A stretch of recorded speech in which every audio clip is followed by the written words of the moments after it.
What's going on, guys, and welcome to another Doctor Who classic review.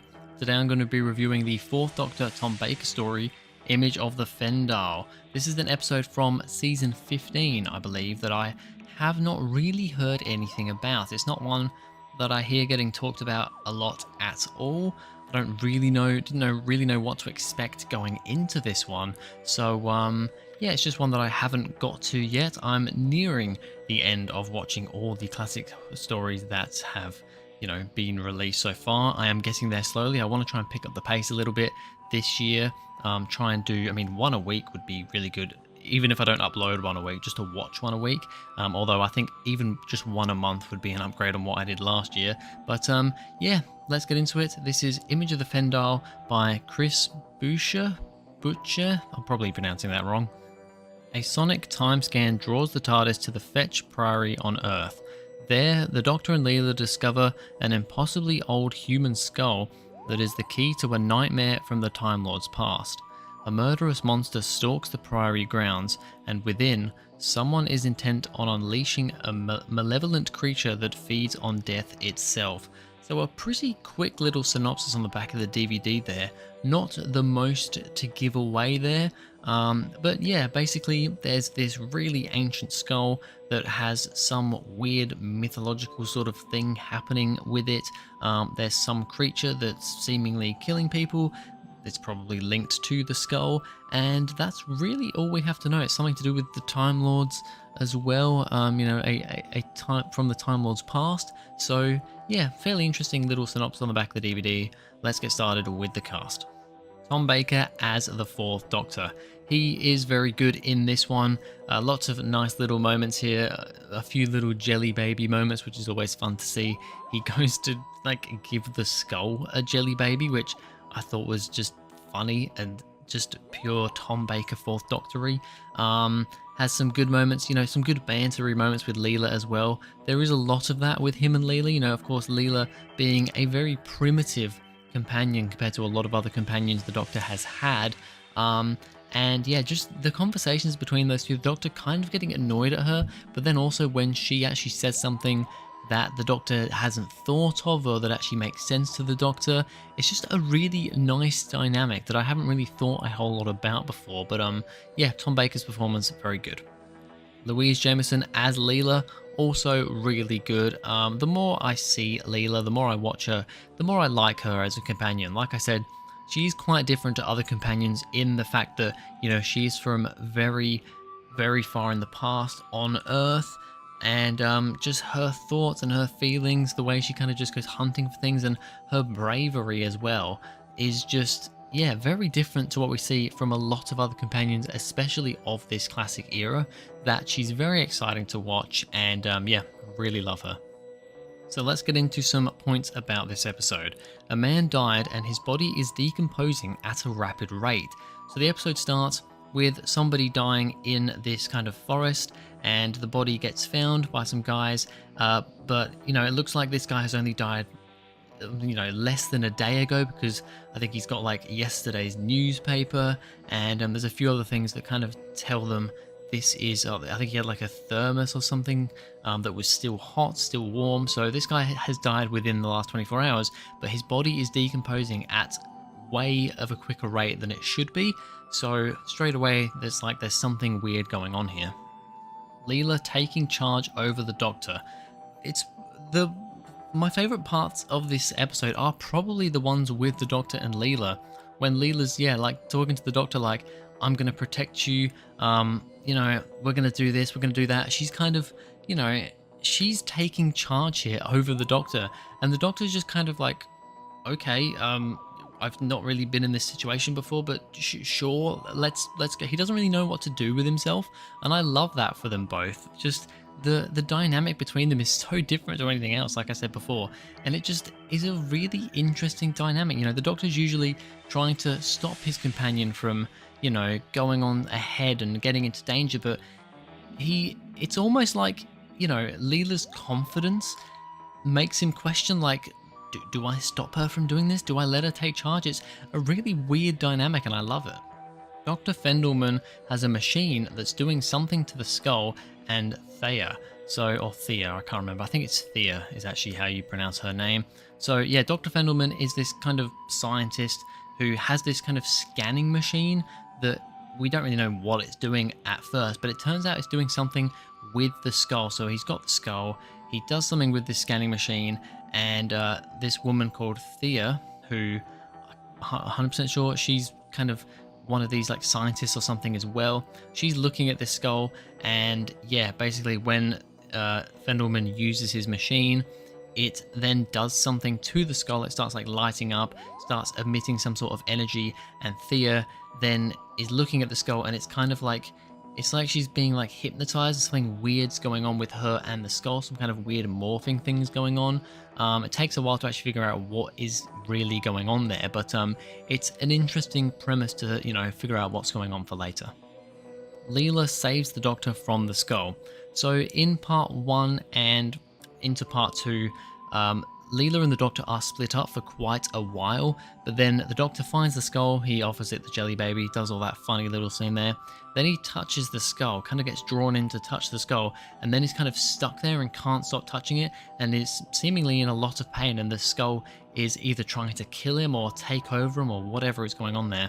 Thankfully, Leela comes right in the nick of time to save him from the skull by like kicking the chair from underneath him so he can let go of the skull, because of course he's like, you know, don't touch me because you'll get latched on as well, and then we'll both be stuck here. So I think it's a really innovative and, you know, just clever way of getting him to stop touching the skull there, and a great moment for the two of them.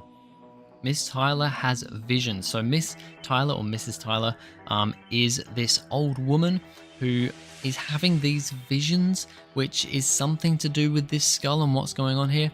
I didn't 100% understand exactly what was going on here, bearing in mind this was my first time watching this episode, and you know, trying to take notes and stuff, and especially with the classic series, it can be difficult on one viewing to figure exactly what's going on. But yeah, basically she's having these visions somehow, I think because she was like in the vicinity of where this skull was and everything that was happening, and because she's really old, I don't know, something weird's going on here. And yeah, she's having these visions of things that are going to happen, and yeah, it's interesting, if not a bit confusing. Max has turned on Fendelman and wants to be a god. So Max, or I think Steel, it's like Max Steel, I think is his name, that they call him in this episode, that Fendelman calls him like Steel or something. I assume it's his last name. But, you know, we also know him as Max. He's kind of Fendelman's sort of second in command guy, and he ends up turning on Fendelman once he figures out kind of what this whole skull thing is about, and he thinks that he's going to get all this power and become a god from this thing, and turns on Fendelman. So that's an interesting scene there, because at the start we're like, is Fendelman the bad guy? Turns out he's not really. It's actually Max that's more the one that's been, you know, turned by the skull into this evil character. Max kills Dr. Fendelman. Now this is a pretty brutal moment. There's actually a couple in this episode. We'll get into the other main one later, but we don't actually see it happen. But Max puts a gun, like a revolver or something, to Fendelman's head, and then, you know, it kind of cuts away. You hear a gunshot go off. We come back to it a bit later, and yeah, Fendelman's just got blood dripping out of his head. Max has just shot him in the head. I mean, it would be a much more brutal sight than what they actually show if that was the case. But yeah, he just literally shoots him in the head, and it's like, whoa, okay, that's pretty dark. Thea becomes some sort of goddess and turns the followers into Fendaline slugs, or Fendalines, I think they call them. They're like these slug creatures. This is where I started to get a bit lost. It could be because I was getting tired at that point. But yeah, it takes a while to get to the point where finally kind of the Fendalines, that is kind of the race, that is the species of these slug things, and Thea gets turned into this goddess, which is what's been happening with her with this whole skull. It's been turning her into this. She finally actually gets turned into this big goddess thing, and is then creating all these Fendaline slug things. It's very strange. I don't 100% know what's going on, but yeah, it's weird. The Doctor gives Max the gun so he can shoot himself. Now this is the moment that I said is almost, I think, going a bit far for Doctor Who. So basically, once Thea becomes this goddess thing, and the slugs start appearing, and when she becomes the goddess, she then starts turning all these other followers into these slug things. Then Max is like, no, this isn't what was supposed to happen. I've been tricked. The typical Doctor Who thing of human character working with the bad guy, but it turns out the bad guy actually had other ideas, and it's not worked out for the human bad guy. He doesn't want to get turned into a Fendahl slug, so he's like, Doctor, give me the gun, and then I'll put myself out of this misery. So the Doctor just straight up gives him the gun. I mean, it's just like, wow, for Doctor Who, I just think that is quite a dark thing. And the fact that it's not just like gives him the gun, we walk off, we don't see it again. The Doctor walks off, we hear the gunshot go off, and then we have kind of an over-the-top shot of, the goddess woman and slugs all around, and Max on the floor dead with a gun next to him. Like, geez, for Doctor Who, I think that is pretty brutal. They blow up the Fendahl and take the skull somewhere it won't be found. So yeah, to basically stop these Fendahleens or whatever you call them from spreading around and killing everyone, or turning them into Fendahleens, I guess is what they're doing.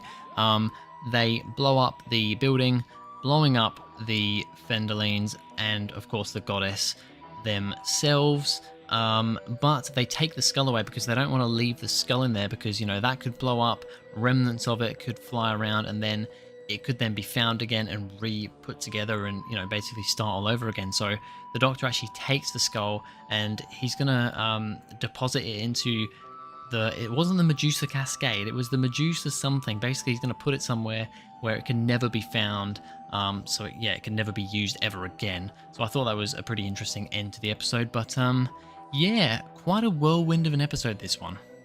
So that is Image of the Fendahl, an interesting episode. Like I said, I didn't know really anything about this one going into it. Usually after I watch an episode, I kind of write my notes, I put my rating out of 10 on there, and then I look at a couple of little reviews, even just people just briefly talking about the episode. I usually go to like DVD collections and look at what people gave the rating out of 10 and what they think about certain episodes. So I did that for this one. The couple that I looked at actually gave this like an 8 out of 10 and said they think it's actually quite underrated. For me though, Image of the Fendahl, I'm going to give it a 6 out of 10. So that makes me think that maybe I'm in more of the majority, because these guys were giving it like an 8. They said it was underrated. I'm giving it a 6, so I probably am about where most people sit with this story. I don't know really, it's difficult because it's an interesting premise. For me, it reminds me, just like the tone of it, quite similar to something like the Demons, whatever you want to call it, and also the Mask of Mandragora are kind of that, religious cult sort of mystical sort of story, very similar in tone to those. For me though, it's just a bit slow and a bit uninteresting. For the first couple of parts, there's not really a whole lot going on. We have the skull lighting up, there's something weird going on with that and Thea. We have of course, the banter and the stuff between Fendelman, Max, and I can't remember the other guy's name, but we've got all that going on.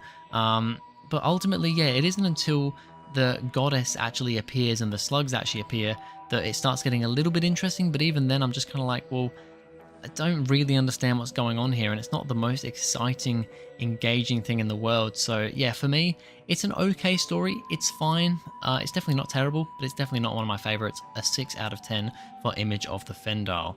But anyway, that's going to be it for this video, guys. Thank you very much for watching. If you enjoyed, please go ahead, like and subscribe, and I'll see you guys in the next video.